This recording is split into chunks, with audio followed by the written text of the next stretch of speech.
What's going on, guys? So we got this 96 Bronco, Ford Bronco, four-wheel drive. Put me some BFGs on there. But anyways, me and Tyler here replaced, or he did most of the work. Replaced that freeze plug. It was completely out. So then when we started putting water in it,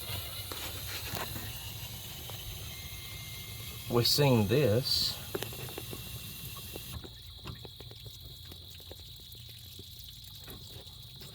This is on the driver's side of the motor. This is on the passenger side. Oh, man. This is unheard of. I've never seen this before. 3 freeze plugs.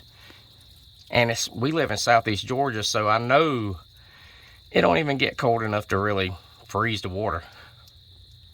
And she said that she was driving this and parked it. And when she parked it, the water was running out the bottom. I asked her if she run it hot. She said she didn't run it hot. Or that she didn't think so. So what y'all think? Should we pull the whole motor out and replace every freeze plug?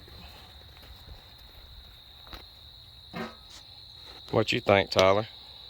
I think so. You think so? You think that'd be the best plan? I do too. But I just don't want to pull it out. It's running. You know what I'm saying? JB Weld? Imagine that. Alright, well how about some Permatex? Orange Permatex. Think that'll work? Maybe. But this is what we put in the first freeze plug. Got it from Advance. It worked good. But it looks like I might have to go buy 2 more.